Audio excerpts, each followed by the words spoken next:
भारतीय राजनीतिक शास्त्र पढ़ने जा रहे हैं, जिसमें से भारतीय राज्य व्यवस्था का इंडियन पॉलिटी हम पढ़ेंगे। और इसमें एक शॉर्ट रिवीजन होगा, हमारा जो क्लास होगा एक शॉर्ट रिवीजन है, जिसमें मेन पॉइंट को बताए जाएंगे और उन पॉइंट को आपको ध्यान रखना होगा। मतलब अगर आप बेसिक रूप में उन पॉइंटों को ध्यान रखते हैं तो 100% है कि आप पूरे पॉलिटी को कवर कर सकते हैं कभी भी देख कर। अर्थात पूरे बुक को अगर समझना है तो सबसे पहले मेन पॉइंट जो पॉलिटी का होता है उनको देखना हमें जरूरी होता है। तो हमें चीजें क्या क्या है पॉलिटी में, क्या क्या जानने हैं, उन चीजों को हम ज्यादा से फोकस करेंगे और उनसे रिलेटेड चीजों को बताएंगे। तो चलिए हम पहले चलते हैं। सबसे पहले हमें क्या जानना है? सबसे पहले हमें जानना है भारत का संवैधानिक विकास। भारत का संवैधानिक विकास, जब हम पॉलिटी पढ़ने जाते हैं तो पहले सबसे पहले कि संवैधानिक विकास हुआ कैसे, तो हम पूरी हिस्ट्री पर नहीं जाएंगे, हम सिर्फ फैक्ट बताएंगे, क्योंकि एग्जाम की दृष्टि से फैक्ट ही सही होते हैं। जो भी वनडे एग्जाम होता है सब में फैक्ट ही पूछे जाते हैं, हम करेंगे। तो एक तो हो गया आपका सबसे पहले हम बता देते हैं कि दो भागों में हम अगर डिवाइड करते हैं तो दो भाग में पहला हो गया आपका है east India company, east India company IIC, और एक हो गया आपका ब्रिटिश क्राउन, ठीक है, EIC होगा, ठीक है। तो कहने का मतलब है कि इसके अंतर्गत जो घटना घटी और इसके अंतर्गत जो घटनाएं घटी, मतलब जो भी एक्ट बनाए गए उनको हम सबसे पहले जान लेते हैं। तो 1773 का रेगुलेटिंग एक्ट आपके लिए काफी इंपॉर्टेंट है, ये ध्यान रखिएगा। सबसे पहला कोई अगर एक्ट बना है तो 1773 का रेगुलेटिंग एक्ट। इसको सुधारने के लिए 1784 में फिर एक्ट आया, फिर इसके बाद 1793 में लाए गए, और इस तरह से संवैधानिक विकास 1853 तक। हम पूरे बात नहीं करेंगे अभी, हम फिलहाल 1853 तक की बात कर रहे हैं। 1853 तक एक्ट बने, जो भी एक्ट बने ये सारे के सारे ईस्ट इंडिया कंपनी के अंतर्गत बने, EIC के अंतर्गत बने। अब ब्रिटिश क्राउन के अंतर्गत यहाँ से स्टार्ट होता है, और उसके बाद 1858 से जो भी एक्ट आए हैं, 1858 से जो भी एक्ट आए हैं ये सब आपका ब्रिटिश क्राउन के अंतर्गत एक्ट आए हैं, ठीक है। तो 1858 की बात कर ले तो अभी हम बच्चों को बताए थे हिस्ट्री में ही बता रहे थे, क्योंकि ये हिस्ट्री का भी पार्ट बन जाता है। क्योंकि जब हम संवैधानिक विकास पढ़ते हैं तो कहीं ना कहीं इतिहास से ही स्टार्ट किया जाता है, विकास कैसे हुआ ये एक इतिहास बन जाता है। तो उसके अंतर्गत हमने आपको बताया है अभी कि यहाँ से क्राउन का शासन अर्थात British India east India company का शासन समाप्त कर दिया गया और क्राउन के हाथों में सत्ता चली गई जब 1857 की क्रांति हुई। अर्थात 1857 की क्रांति के बाद सीधे सत्ता हस्तांतरण हो जाता है किनके हाथों में, तो ब्रिटिश क्राउन के हाथों में, अर्थात वहां की महारानी यहाँ का सम्राज्ञी बन जाती है, ठीक है। जैसा कि हम अभी बताए हैं सब्जेक्टिव जब पढ़ा रहे थे तो इस तरह से आपको ये बात ध्यान रखना है। और यहाँ से फिर 1861 का आता है एक्ट, फिर उसके बाद आता है 1892, 1861, 1892, 1909, 1919, 1935 और 1947। ये सारे जो भी एक्ट बने हैं ये सब के सब आपका है ब्रिटिश क्राउन के अंतर्गत बनाए गए हैं। तो इनमें से जो प्रमुख प्रमुख चीजें हैं जो हम आपको अभी बताएंगे, अभी तो ये आपका एक प्रकार का इतिहास था जो मैंने आपको बताया। अब इसमें से प्रमुख चीजें क्या है जो आपसे पूछे जाएंगे, तो आपसे पूछा जाएगा कि सर्वोच्च न्यायालय जो बना था उस किस एक्ट के तहत बना गया था। सर्वोच्च न्यायालय की आपका पूछा जाएगा, तो ये बनाए गए थे 1773 के एक्ट के तहत। याद रखिएगा, एक्ट अगर पूछता है तो 1773, लेकिन वर्ष पूछेगा तो 1774 होगा। इस बात को ध्यान रखें, कंफ्यूजन यहीं से क्रिएट होता है। और इन चीजों को, हाँ, रेगुलेटिंग एक्ट 1773 के तहत सर्वोच्च न्यायालय की स्थापना हुई थी, बट ये 74 में हुआ था। इस बातों को ध्यान रखें, वर्ष पूछ रहा है या एक्ट पूछ रहा है, यहाँ पे ध्यान देने की जरूरत होगी, ठीक है। अब हम आपको बता दें कि भारत के प्रशासन में भाग लेने का अधिकार जो है ना किस एक्ट के तहत दे दिया गया, ये पूछा जाता है कि भारत को प्रशासन में अधिकार में भाग लेने के लिए कौन से एक्ट देता है, तो वो 1833 का एक्ट देता है। इस बातों को ध्यान रखेंगे कि 1833 का एक्ट जो है ना भारत को प्रशासन में भाग लेने का अधिकार देता है। तो ये यहाँ से पूछे जाएंगे। मैंने अभी दो फैक्ट बताए, एक फैक्ट तो आपको बताया है कि 1773 का रेगुलेटिंग एक्ट क्यों याद रखना है, क्योंकि सर्वोच्च न्यायालय की स्थापना इसी एक्ट के तहत हुआ, लेकिन 1774 में हुआ था। इस बात को ध्यान रखेंगे, ठीक है। और भारतीय विधान परिषद में बजट पर बहस करने का जो अधिकार देता है वो 1892 देता है, 1892। तो बजट पर बहस करने का अधिकार बार बार पूछा जाता है एग्जाम में, सर्वोच्च न्यायालय की स्थापना बार बार पूछे जाते हैं, और भारत को प्रशासन में भाग लेने का अधिकार कौन से एक्ट देता है, तो इन सभी एक्टों को आपको याद रखना है। साथ में 1919 के एक्ट को भी याद रखने हैं। किस पर्पज से, तो ये जो है ना द्विसदनीय व्यवस्था लाने का प्रयास यहाँ पे किया गया था। अर्थात आपसे पूछा जाता है कि द्विसदनात्मक व्यवस्था कौन से एक्ट के तहत आए थे, तो ये एक्ट जो है आपको ध्यान रखना है 1919 के। 1919 में रॉलेट एक्ट आया है, 1919 में आपको भारत शासन अधिनियम 1919 है। जो भी यहाँ से आए हैं, भारत परिषद अधिनियम 1909 आए हैं, उसके बाद भारत शासन अधिनियम आया है। हाँ, तो यानी कहने का मतलब डेट तो यही है ना, 1919। अच्छा ठीक है, भारत शासन अधिनियम 1900 हम आपको बता दे रहे हैं। भारत शासन अधिनियम 1858 से स्टार्ट होता है। 1858 में से भारत शासन अधिनियम नाम रख दिया जाता है। क्यों नाम रखा जाता है, क्योंकि क्राउन का जब शासन आ जाता है यहाँ पे, तो क्राउन अब भारत को ये बताने का प्रयास करता है कि आप जो भी शासन होगा आपके तहत होंगे। तो यहाँ से भारत शासन अधिनियम स्टार्ट होता है, भारत परिषद अधिनियम, और जो भारत परिषद के द्वारा बनाया जाता है, मतलब भारतीय परिषद इंग्लैंड में होता है, तो वहां से जो बनता है वो भारत परिषद अधिनियम कहलाता है। इस बात को ध्यान रखें। तो भारत परिषद अधिनियम 1861 है, 1892 है, 1909 है, अर्थात यहाँ तक भारत परिषद अधिनियम है। उसके बाद आपका भारत शासन अधिनियम आता है, ठीक है। तो आप यह ध्यान रखिएगा कि 1919 कह रहे हैं तो भारत शासन अधिनियम कह रहे हैं, 1935 कह रहे तो भारत शासन अधिनियम कह रहे हैं, उसका 1947 कह रहे तो भारत शासन अधिनियम, यानी भारत शासन अधिनियम भारत के अंतर्गत हुई थी, और भारत परिषद अधिनियम भारत के परिषद के अंतर्गत जो इंग्लैंड में बनी थी उसके तहत हुई थी। और जो एक्ट बना था, जो चार्टर एक्ट हो गया, ये सारे एक्ट जो बने थे ये आपको ईस्ट इंडिया कंपनी के तहत बनाए। आगे समझिए, ये बेसिक से डिफरेंस है जो आपको ध्यान रखना है। लेकिन हम आपको बजट पर बहस करने का जो मांग है, ये कौन से एक्ट के तहत हुआ, सर्वोच्च न्यायालय की स्थापना किस एक्ट के तहत हुआ, सब एक प्रकार का एक्ट ही है। अधिनियम का मतलब ही होता है एक्ट, इस बातों को ध्यान रखें, ठीक है। तो आशा करते इस बात को आप समझ गए। लेकिन एक चीज और पूछा जाता है, अध्यादेश जारी करने का जो अधिकार है वो कौन सा अधिनियम दे रहा है, तो ये अधिनियम है आपका भारत शासन अधिनियम 1935, जिसमें अध्यादेश जारी करने मतलब राष्ट्रपति को अध्यादेश जारी करने का अधिकार देता है। तो इस बातों को ध्यान रखेंगे। और उसके बाद आपको एक चीज और याद रखना है, संवैधानिक विकास में अंतरिम सरकार को, जो 1946 में बना था, डायरेक्टली पूछा जाएगा कि अंतरिम सरकार कब बनी थी। तो अंतरिम सरकार जो है ना 1946 में बनाई गई थी, इस बात को ध्यान रखेंगे। इसमें जवाहरलाल नेहरू, ठीक है, जेल नेहरू जो है बने थे आपका विदेश मामले के मंत्री और राष्ट्रमंडल के अध्यक्ष, ये जवाहरलाल नेहरू को बनाए गए थे। सरदार वल्लभ भाई पटेल गृह मंत्री बने थे और सूचना प्रसारण मंत्री बने थे, ठीक है। सरदार वल्लभ भाई पटेल जो है आपको बनाए गए थे गृह मंत्री और सूचना प्रसारण मंत्री। डॉक्टर राजेंद्र प्रसाद के बारे में 100% एग्जाम में पूछा जाता है कि कृषि मंत्री, जो अंतरिम सरकार बनी थी 1940 में, उसमें कृषि मंत्री और खाद्य मंत्री कौन बने थे, तो यही राजेंद्र प्रसाद जी बने थे। उसके बाद रक्षा मंत्री के बारे में पूछा गया है। रक्षा मंत्री आपको सरदार वल्लभ भाई पटेल, सॉरी बलदेव सिंह बने थे। और वित्त मंत्री लिकायत अली, वित्त मंत्री जो बने थे, वित्त मंत्री के बारे में पूछा जाता है, तो वित्त मंत्री जो बने थे वो लिकायत अली बनाए गए थे। इस बातों को ध्यान रखेंगे कि वित्त मंत्री कौन बने थे, तो लिकायत अली। तो इस तरह से आपको वित्त मंत्री को ध्यान रखना है। और राजगोपालचारी शिक्षा मंत्री पहली बार बनाए गए थे। तो ये अंतरिम सरकार जब 1946 में बनाए गए थे तो उस समय की बात है। तो संवैधानिक विकास से इतनी चीजें आपको शॉर्ट वे में याद रखना है। ये बात आपको मतलब माइंड में होना ही चाहिए। अगर एक बार में नहीं याद होता है तो 2 बार लिख लीजिए, इतना बात आपको ध्यान रखना है। आइए हम अब समझेंगे अगली चीजें। अगली चीजें जो है संवैधानिक विकास से ही जुड़ी होगी, जिसमें से आपको यह ध्यान रखना है, संविधान सभा को याद रखना है कि संविधान सभा कैबिनेट मिशन 1946 के तहत बनाए गए थे। सबसे पहली बात ये आपको मालूम ही होगा कि संविधान सभा जो बनी थी वो कैबिनेट मिशन 1946 के तहत ही बनाए गए थे। 1946 के तहत ही बनाए गए थे। और किस मिशन के तहत, तो कैबिनेट। डायरेक्टली आपसे पूछा जाएगा कि संविधान सभा किस मिशन के तहत बनाए गए थे, तो 1946, ठीक है। और ये कैबिनेट मिशन के, ठीक है। इसमें आपको याद क्या रखना है कि सबसे पहली अगर बैठक हुई तो 9 दिसंबर 1946 को हुई, ठीक है, 9 दिसंबर 1946 को हुई। जिसमें जो अध्यक्ष बने थे वो परमानेंट नहीं, नॉन परमानेंट, जिसको अस्थायी अध्यक्ष सचिदानंद सिन्हा, ठीक है, सचिदानंद सिन्हा को बनाया गया था। इस बातों को ध्यान रखेंगे, सचिदानंद सिन्हा को बनाया गया, ठीक है। उसके बाद 2 दिन बाद बैठक फिर से हुई, तो 9 2 11 को फिर से बैठक हुई। और इस बैठक में अस्थायी अध्यक्ष चुन लिया गया डॉक्टर राजेंद्र प्रसाद को, ठीक है। इस बैठक में आपको ध्यान रखना है कि 11 दिसंबर को जो बैठक हुई 1946 को, इसमें डॉक्टर राजेंद्र प्रसाद को अस्थायी अध्यक्ष के रूप में चुन लिया गया, ठीक है। राजेंद्र प्रसाद, ठीक है, राजेंद्र प्रसाद जी जो है बन गए अस्थायी परमानेंट अध्यक्ष किसके, संविधान सभा के। फिर से 13 दिसंबर बैठक हुई 2 दिन बाद। अब इस 13 दिसंबर में उद्देश्य प्रस्ताव पेश किया गया। पूछा जाता है कि उद्देश्य प्रस्ताव पेश कब किया गया, तो 13 दिसंबर 1946 को। लेकिन किनके द्वारा, तो जवाहरलाल नेहरू, जेएल नेहरू, ठीक है, याद रखिएगा, नेहरू के द्वारा पेश किया गया। इस बातों को ध्यान रखेंगे कि उद्देश्य प्रस्ताव पेश करता कौन है और कब पेश किए गए हैं, ये संविधान सभा से आपको ध्यान रखना है। उसके बाद 22 जनवरी 1947 जब आता है तो सर्वसहमति से क्या कर लिया जाता है, इसको स्वीकार कर लिया जाता है। मतलब इस प्रस्ताव को एक्सेप्ट करने का डेट जो आया 22 जनवरी 1947, मतलब दिसंबर में तो पेश किए गए और जस्ट अगले महीने 22 जनवरी आता है, वहां पर एक्सेप्ट कर लिया जाता है कि हाँ ये प्रस्ताव हमें स्वीकार है। मतलब पूरी सभा इतने दिन लगाए हैं स्वीकार करने में। तो इस बात को ध्यान रखेंगे कि आपको डेट जो है ना ये पूछे जा सकते हैं डायरेक्टली एग्जाम में कि किस तारीख को स्वीकार किए गए, किस तारीख को पहली बैठक हुई, दूसरी बैठक, तीसरी बैठक, उसके बाद पहली दूसरी बैठक में क्या क्या हुई है, ये सारी घटनाएं जो है आपको याद रखना है। और एक डेट और याद रखना है आपको, 26 नवंबर 1949, 26 नवंबर 1949 को भी याद रखना है। 26 नवंबर, ठीक है, 1949। इस डेट को क्या हो गया, हमारा संविधान बनकर के तैयार हुआ, ठीक है। इस डेट को हमारा संविधान बनकर के तैयार हुए और इसे अंगीकृत कर लिया गया। याद रखिएगा, अंगीकृत शब्द जो है ना पूछा जाएगा तो 26 जनवरी 1950 नहीं लगाएंगे, 26 नवंबर 1949 अंगीकृत हुआ, ठीक है। अंगीकृत को कहते हैं हम अंग्रेजी में अडॉप्ट कहते हैं, मतलब इस दिन हम अडॉप्ट कर लिए, ठीक है। इसको क्या कर लिए, अडॉप्ट कर लिए। और इसको लागू जो किए वो 26 जनवरी 1950 को ये लागू हो गया, ठीक है, 1950 को लागू। अर्थात इतनी बात संविधान सभा से आपको याद रखना है, जो कि एग्जाम में डायरेक्टली पूछे जाते हैं और हमेशा याद रखना है। मतलब ये बातें हमें भूलना ही नहीं है, कंफ्यूज करना ही नहीं इन बातों में। आगे समझिए।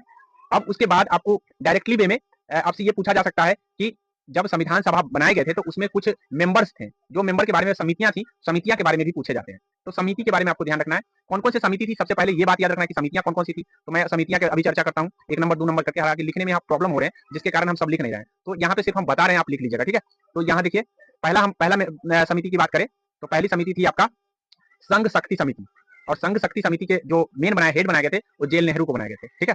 संघ शक्ति समिति अर्थात इसके जो हेड है जेल नेहरू को बनाया गया, ठीक है, संघ शक्ति समिति। उसके बाद है संघीय संविधान समिति, जहां संघ लग जाएगा, ठीक है, जहां संघ लग जाएंगे वो जेल नेहरू ही आएंगे। इस बातों को ध्यान रखिएगा, संघ से मतलब रिलेटेड ध्यान रखने के लिए। लेकिन जैसे ही प्रांतीय संविधान समिति कहेगा तो वो बदल जाएंगे, सरदार पटेल है, ठीक है, सरदार पटेल। प्रांतीय संविधान समिति के जो है वो पटेल जी है, ठीक है। इस बातों को ध्यान रखें, सरदार पटेल, इस बातों को ध्यान रखना है। उसके बाद है सबसे अगर ज्यादा पूछे जाने वाला प्रश्न है तो प्रारूप समिति। सबसे ज्यादा जो है ना ड्राफ्ट कमेटी से ज्यादा पूछे गए हैं एग्जाम में, मैं बता दूं। प्रारूप समिति के अगर अध्यक्ष पूछा जाएगा तो आपको बी.आर. अम्बेडकर आ जाते हैं, प्रारूप समिति, ठीक है। प्रारूप समिति के जो अध्यक्ष है बी.आर.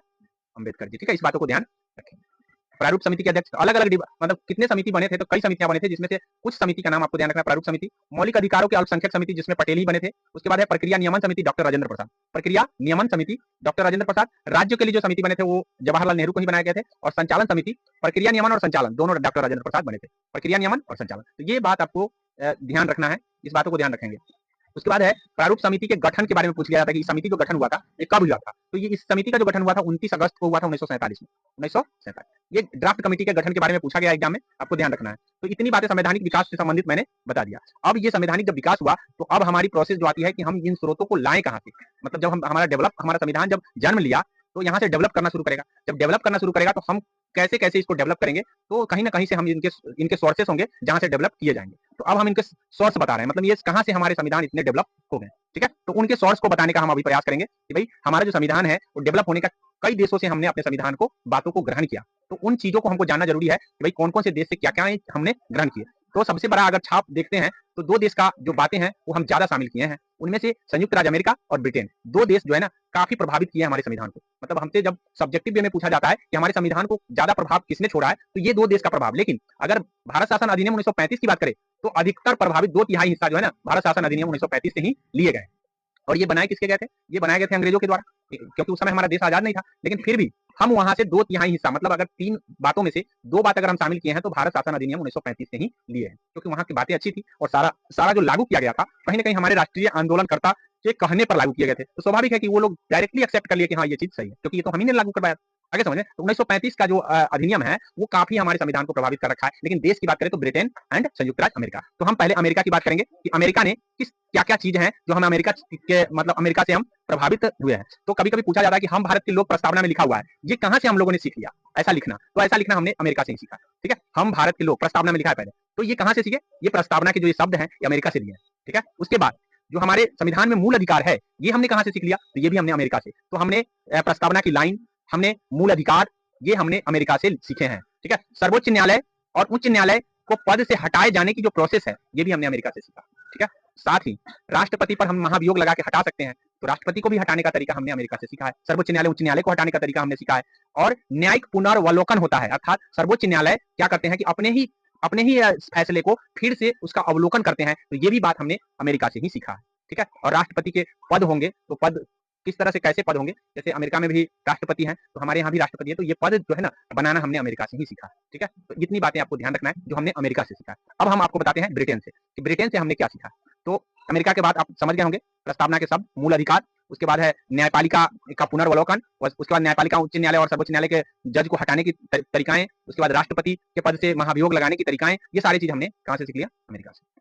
अब हम आपको बताते हैं ब्रिटेन की बात, ठीक है। ब्रिटेन से हमने क्या सीखा, तो हमारे यहाँ विधि का शासन है, हमारे यहाँ विधि का शासन है, विधि का मतलब कानून का शासन है, जो कानून कहता है वही के अनुसार शासन चलते हैं। ये हमने कहां से सीखा, ये हमने ब्रिटेन से। हमारे यहाँ संसद बैठती है, संसदीय प्रणाली चलती है, कहां से सीखा हमने, वहीं से सीखा, ब्रिटेन से सीखा, क्योंकि हमारे यहाँ संसद बैठती है, जो संसद फैसला लेती है उसके अकॉर्डिंग काम। हमारे यहाँ नागरिकता एकल है, मतलब कोई एक देश का एक ही नागरिक, मतलब एकल नागरिकता है, हम राज्य अलग है, देश अलग है, बट हमारी नागरिकता एक ही है। तो ये हमने कहां से सीखा, ये हमने ब्रिटेन से सीखा। हमारे यहाँ 2 सदन चलती है, 2 सदनीय प्रणाली है, जैसे लोकसभा और राज्यसभा, तो 2 सदन चलती है, कहां से हमने सीखा, ये हमने ब्रिटेन से सीखा, ठीक है। उसके बाद है हम सबसे ज्यादा मतों के अधिकार पर चुनाव जीतते हैं, जिसको सर्वाधिक मत के आधार पर चुनाव जीतने की जो प्रोसेस है ये हमने कहां से सीखा, तो ये हमने ब्रिटेन से ही सीखा, ठीक है। और संसद को विशेष अधिकार दिए गए हैं, जैसे संसद का विशेष अधिकार का मतलब है कि संसद में कोई अगर कुछ बोल देता है तो उनको ऊपर केस नहीं होगा, बहुत सारे अधिकार संसद को दिए गए हैं। तो ये हमने कहां से सीखा, वहीं से सीखा है। तो संसदीय नाम आएगा तो आपको ब्रिटेन लगाना। ऐसे हम और भी कई देश हैं जहां से सीखा है, जैसे दक्षिण अफ्रीका हो गया, जैसे साउथ अफ्रीका हो गया, जैसे ऑस्ट्रेलिया हो गया, जैसे आपको आयरलैंड हो गया, जैसे फ्रांस हो गए, जैसे उसके बाद रूस हो गए, जैसे जर्मनी हो गए, और जैसे जापान हो गए। और उसके बाद इस तरह से हमने इन देशों से भी कुछ ना कुछ लिए हैं। तो सबसे ज्यादा अगर पूछा गया है एग्जाम में वो आयरलैंड से पूछा गया है। आयरलैंड वाला बात आप कान खोल के सुन लीजिए कि वो आपके एग्जाम में पूछेंगे ही पूछेंगे। राज्य के नीति निर्देशक तत्व जो है, जिसको हम फंडामेंटल राइट तो अलग हो गया, ये राज्य का डीपीएसपी होता है, वो आपका है, आपको ध्यान रखना है कि यहाँ से आयरलैंड से लिए गए हैं। और राष्ट्रपति के साउथ अफ्रीका से हमने क्या सीखा, ये ध्यान रखेंगे। साउथ अफ्रीका से हमने संशोधन की प्रक्रिया, संविधान में जो संशोधन होती है 368 के तहत, ये हमने सीखा है। कहाँ पे हमने सीखा है, दक्षिण अफ्रीका से। और राज्यसभा में जो सदस्य निर्वाचित होते हैं, राज्यसभा का निर्वाचन सदस्य निर्वाचित करने का तरीका सीखे हमने कनाडा से। हमने केंद्र और संघीय व्यवस्था हमने सीखा, ठीक है, कनाडा, याद रखिएगा, कनाडा से हमने संघीय व्यवस्था सीखा। संघीय व्यवस्था, इस बातों को ध्यान रखें, जिसमें हम राज्य और जो देश है एक साथ चल रहा है, वो संघीय व्यवस्था हमने कनाडा से सीखा। ऑस्ट्रेलिया से संवृत्ति सूची, और संवृत्ति सूची के साथ साथ हम प्रस्तावना की भाषा भी हम ऑस्ट्रेलिया से सीखे। याद रखिए, प्रस्तावना के शब्द पूछेगा तो आपका अमेरिका हो जाता है, लेकिन भाषा पूछेगा तो ऑस्ट्रेलिया होगा। आयरलैंड से हमने बता ही दिया। फ्रांस की बात करें तो फ्रांस से हम एक नारा लिए हैं जिसको स्वतंत्रता, समानता और बंधुता को हम नारा कहते हैं, ये हमने फ्रांस से, और गणतंत्रात्मक व्यवस्था भी हमने फ्रांस से ही लिया है। रूस से बात करें तो मूल कर्तव्य जो हम पढ़ रहे हैं अभी फिलहाल, ये हमने रूस से लिया है।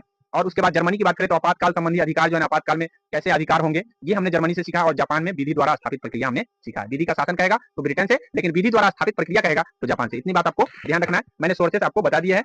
अब हम संविधान के भाग बताने जा रहे हैं। संविधान में कितने भाग है हम शॉर्ट में बताएंगे, आपको पूरा नहीं बताएंगे, शॉर्ट में बताएंगे। संविधान में आपको याद रखिएगा 22 भाग बनाए गए हैं। संविधान की बात करें तो 22 भाग हैं, ठीक है।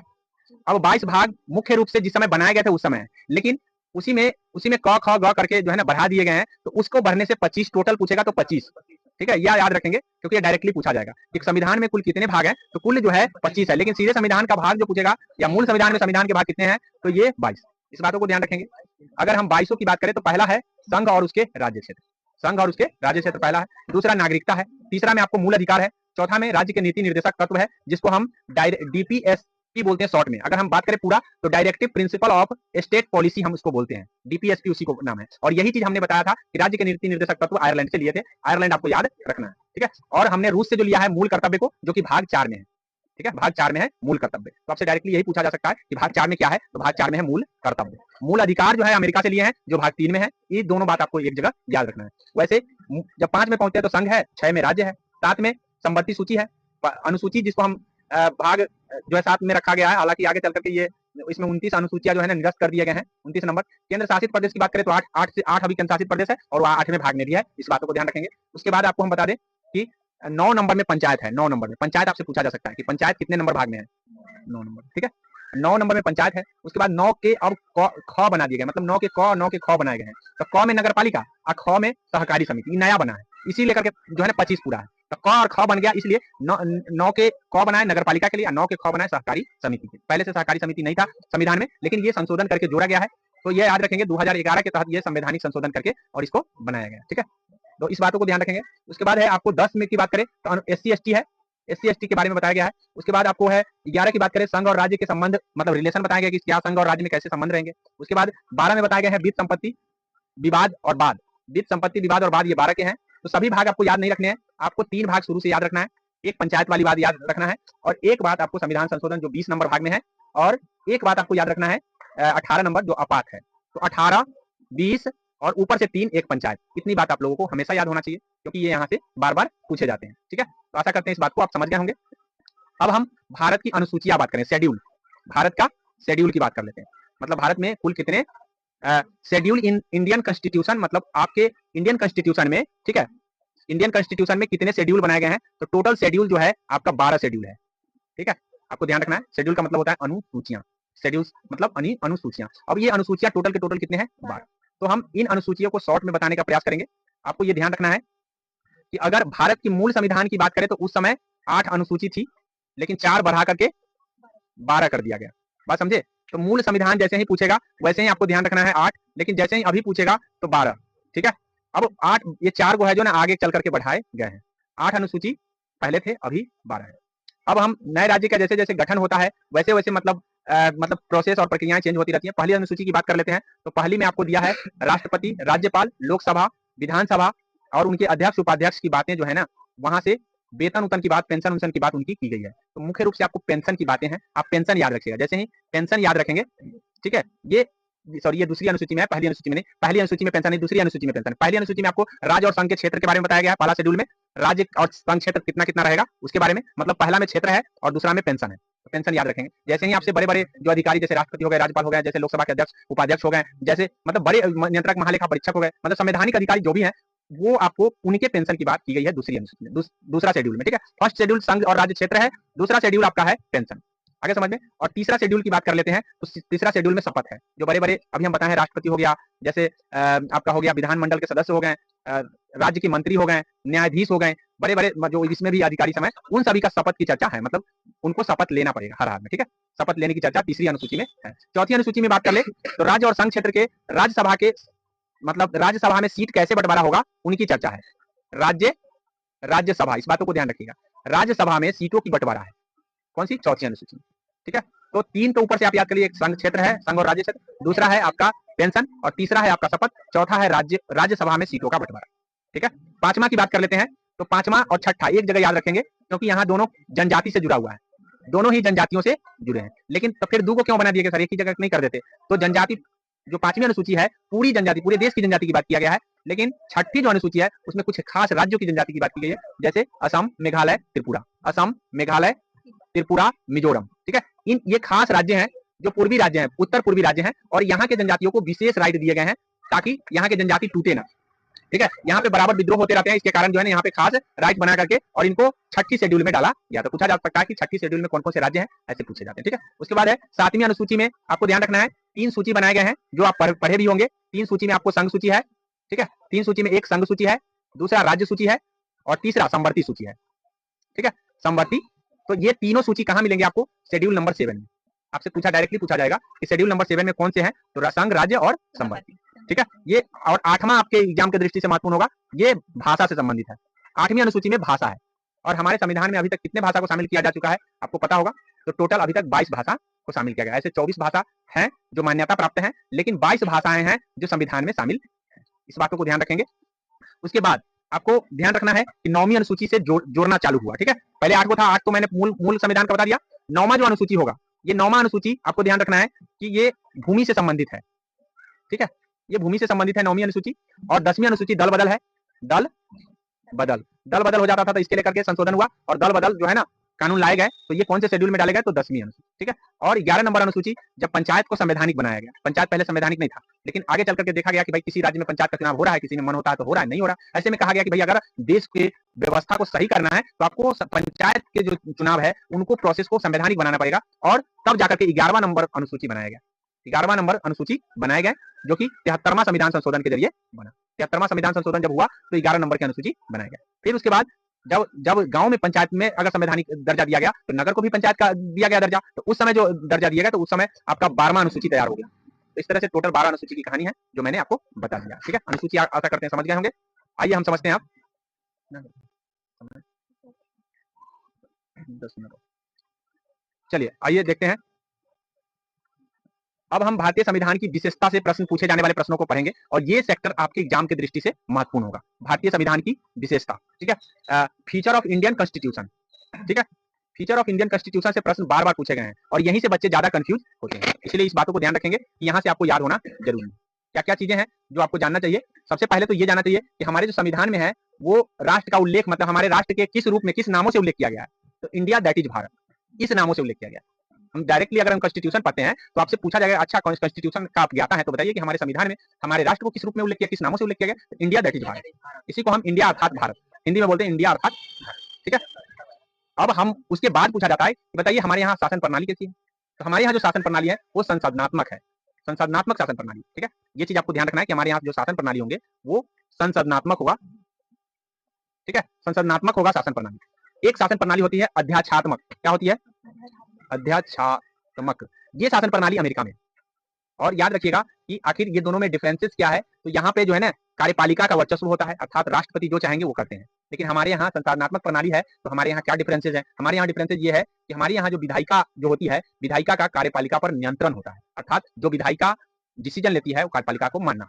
ये है हमारे यहाँ डिफरेंस। तो संसाधनात्मक और अध्यात्मक प्रणाली में क्या डिफरेंसेज है वो आपको ध्यान रखना पड़ेगा, तभी आपको ये बात याद रहेगी। और यहाँ से मैंने बोला कि इसी में बच्चे कंफ्यूज होते हैं कि हमारे यहाँ कौन सी शासन प्रणाली है, तो हमारे यहाँ संसाधनात्मक। और ये दोनों में डिफरेंसेज क्या है? डिफरेंसेज ये है कि हमारे यहाँ का जो कार्यपालिका है किसके अंडर में है? विधायिका के। लेकिन वहाँ के जो कार्यपालिका है वो एकल कार्यपालिका ही है, याद रखिएगा। वहाँ हाँ एकल कार्यपालिका है। उसके बाद है कि हमारे यहाँ जो भारतीय संसदीय शासन प्रणाली है और ब्रिटेन का जो संसदीय प्रणाली है उसमें भी डिफरेंस देखने को। हमने तो सीखा संसदीय प्रणाली कहाँ से? ब्रिटेन से। लेकिन हमारे यहाँ का जो प्रणाली है और ब्रिटेन की जो प्रणाली है उसमें भी कुछ डिफरेंस है। वहाँ जो है न्यायिक समीक्षा अलग होती है, हमारे यहाँ का न्यायिक समीक्षा अलग होता है। तो न्यायिक समीक्षा डिफरेंस है, याद रखिएगा, न्यायिक समीक्षा। इस बातों को ध्यान रखना पड़ेगा क्योंकि ये यहाँ से पूछे जाते हैं हर बार, और जब संविधान से यहाँ से पूछे जाएंगे तो आपको लगेगा कि बहुत टफ प्रश्न पूछे गए हैं। ठीक है, इसलिए ध्यान रखना है न्यायिक समीक्षा। न्यायिक याद रखिएगा कि न्यायिक समीक्षा जो है ये आपका डिफरेंस है हमारे यहाँ से और ब्रिटेन के। हमारा जो संविधान है परिसंघीय है। हमारा संविधान जो है ना परिसंघीय है, मतलब हमारे यहाँ का जो शासन प्रणाली है वो परिसंघीय है। परिसंघीय का मतलब होता है कि हमारे यहाँ शक्तियों का बंटवारा होता है, इसीलिए हम परिसंघीय कहते हैं। आगे समझे? तो ये पूछा जाता है परिसंघीय का क्या अर्थ होता है, क्योंकि हमारे यहाँ शक्तियों का क्या होता है? वितरण होता है। ठीक है, तो संविधान संविधान के मूल चीज क्या है, हमारे संविधान में जो पूछा जाता है कि मूल चीज क्या है संविधान का, तो संविधान के मूल चीज है, हमारे संविधान के मूल तत्व है, ये चीज ध्यान रखिएगा कि संविधान के मूल तत्व क्या है। तो एक तो स्वतंत्रता है, ठीक है, दूसरा आपका है लोकतांत्रिक होना। हमारा संविधान क्या है, तो हमारा संविधान स्वतंत्रता हमारे संविधान देती है, लोकतंत्रात्मक व्यवस्था देती है, समानता व्यवस्था देती है, पंथ निरपेक्ष, समाजवादी, संप्रभुत्व। तो हमने बताया कि भाई हमारा जो संविधान है वो क्या है, अंशतः कठोर और अंशतः लचीला है। ऐसा किसी व्यक्ति ने कहा है, उस व्यक्ति का नाम आपको जरूर याद रखना है, केसी वियर, याद रखिएगा, केसी वियर। हाँ बोलिए क्या, तो केसी वियर का नाम आपको याद रखना है, अंशतः कठोर और अंशतः लचीला के लिए। एक चीज और याद रखना है केसी वियर का नाम, इसने बोला है कि भारत का जो संविधान है वो अर्ध संघात्मक राज्य है। तो पूछा जाता है कि कौन बताया है कि अर्ध संघात्मक राज्य है, अर्ध संघात्मक राज्य, ठीक है। और ये एग्जाम की दृष्टि से, तुम लोगों के एग्जाम की दृष्टि से महत्वपूर्ण है, क्योंकि केसी वियर का नाम 2 बार पूछा गया एग्जाम में, तुम्हारे एग्जाम में, इसलिए ध्यान रखना, ठीक है। दूसरी बात है कि अंबेडकर जी ने राजनीतिक सत्ता के लेकर के कहे थे कि भाई कोई भी संविधान कितना भी अच्छा बन जाए, जब तक संविधान को चलाने वाला अच्छा नहीं होगा तब तक संविधान अच्छा नहीं होगा। ये चीज अंबेडकर जी का स्टेटमेंट है, याद रखिएगा, ठीक है। संविधान को संघात्मक तंग ढांचे में नहीं ढाला गया तब तक वो अच्छा नहीं चलने वाला है, ये कहे हैं। और महात्मा गांधी का एक स्टेटमेंट याद कर लीजिए कि भारत की स्वतंत्रता के बाद भारतीय राष्ट्रीय कांग्रेस एक राजनीतिक दल के रूप में भंग कर दिया जाना चाहिए। मतलब उनका कहना है कि भारतीय राष्ट्रीय कांग्रेस को खत्म कर देना। खत्म कर देने की बात किसने कही थी, तो एमके गांधी, ठीक है, एमके गांधी, याद रखेंगे। महात्मा गांधी कहे थे कि कांग्रेस नहीं रहना चाहिए जब कांग्रेस मतलब हमारा जो देश आजाद हो जाए, क्योंकि उसका लक्ष्य था देश आजाद करना, फिर उसके बाद, लेकिन हालांकि वो कांग्रेस खत्म नहीं हुई, आज तक बनी, ठीक है। तो इस तरह से आपने भारतीय संविधान की प्रॉपर्टी को देखा और उनके बारे में जाना। अब हम संवर्ती सूची से पूछे जाने वाले प्रश्न बताएंगे, ठीक है। संवर्ती सूची में आपको क्या क्या पूछा जाएगा वो इंपॉर्टेंट है। संवर्ती सूची जैसा कि आप इससे पहले भी पढ़े हैं कि कौन से शेड्यूल में है, तो शेड्यूल नंबर 7 में है, शेड्यूल नंबर 7 में है। अब शेड्यूल नंबर 7 में सबसे पहले बात है कि इसमें एक विषय है, इसमें 3 सूची बनाए गए हैं, एक संघ, एक राज्य और एक संवर्ती। संघ का मतलब है देश, जो देश की प्रशासनिक व्यवस्थाएं होंगी ये इससे जुड़ी होगी। राज्य का मतलब जो राज्य से जुड़ी होगी, और संवर्ती का मतलब दोनों का जुड़ा होगा, ठीक है। तो कुछ ऐसी व्यवस्थाएं हैं जो संघ से राज्य और राज्य से संघ में शामिल कर दिए गए हैं। तो ये ध्यान रखना है कि पहले परिवार नियोजन जो है, परिवार जनसंख्या नियंत्रण और परिवार नियोजन आपराधिक मामले, ये संविधान की संवर्ती सूची के अंतर्गत आते हैं। ये ध्यान रखना है, क्योंकि ये सब चीज जो है ना दोनों के लिए जरूरी है। परिवार नियोजन हो गया, जनसंख्या नियंत्रण हो गया, या आपराधिक मामले में कोई भी चीजें हैं वो संवर्ती सूची के अंतर्गत आते हैं। शिक्षा भी संवर्ती सूची के अंतर्गत डाला गया है, लेकिन ये पूछा जाता है कि कब डाला गया, पहले नहीं था, 42वां संविधान संशोधन 1976 में हुआ था, उस समय शिक्षा को संवर्ती सूची में डाल दिया। भूमि सुधार राज्य का काम है, इसलिए राज्य सूची में है। रेलवे पुलिस, याद रखिएगा, ज्यादातर बच्चे रेलवे पुलिस को संघ सूची मानते हैं, लेकिन संघ सूची में नहीं है, ये राज्य सूची, ठीक है। रेलवे को कहा जाए तो रेलवे है संघ सूची का, लेकिन रेलवे पुलिस कहा जाए तो वो, यही कंफ्यूजन क्रिएट करता है, इस बातों को ध्यान रखिएगा, ठीक है। अब हम बात कर लेते हैं कि आपको सीधे पुलिस कहेगा तो पुलिस आपका राज्य सूची का विषय है। भूमि, स्थानीय शासन जो भी पंचायत में चलती है, ये सब कहाँ का विषय है, तो ये सब राज्य सूची का। लेकिन जैसे ही नागरिकता कहेगा, नगर निगम कहेगा, युद्ध शांति कहेगा, तो ये सब विषय कहाँ के हैं, संवर्ती सूची के, सॉरी संवर्ती संघ सूची के। संवर्ती सूची में 4 बातें आपको जरूर याद रखना है, एक तो शिक्षा, दूसरा वन, और तीसरा विवाह का विच्छेद। ये संवर्ती सूची का विषय है, संघ सूची और राज्य सूची का विषय नहीं, ठीक है। और उसके बाद है जो भी विद्युत है वो आपका संवर्ती सूची का विषय है, क्योंकि विद्युत दोनों के जरिए ही तैयार होते हैं। और उसके बाद है आपका एक चीज और याद रखिएगा, समाचार पत्र, जो कि संवर्ती सूची का विषय है। तो यहीं पे हम अपनी बातों को एंड करते हैं। अगले दिन हम आपको बताएंगे उद्देशिका के बारे में, संघ राज्य क्षेत्र के बारे में, भारतीय संविधान के भाग यहाँ से स्टार्ट होगा। जब हम संघ राज्य क्षेत्र बता देंगे तब उसके बाद भारतीय संविधान के भाग, जिसको हम नागरिकता की वर्णन करेंगे और मौलिक अधिकार का वर्णन करेंगे, और क्या कहते हैं डीपीएसपी, जिसको हम राज्य के नीति निर्देशक कहते हैं, जिसमें कुछ महत्वपूर्ण अनुच्छेद हैं उनके बारे में चर्चा करेंगे, ठीक है। तो इतना, हाँ, नेक्स्ट दिन यही चीज मूल कर्तव्य तक बता करके आपको खत्म किया जाएगा।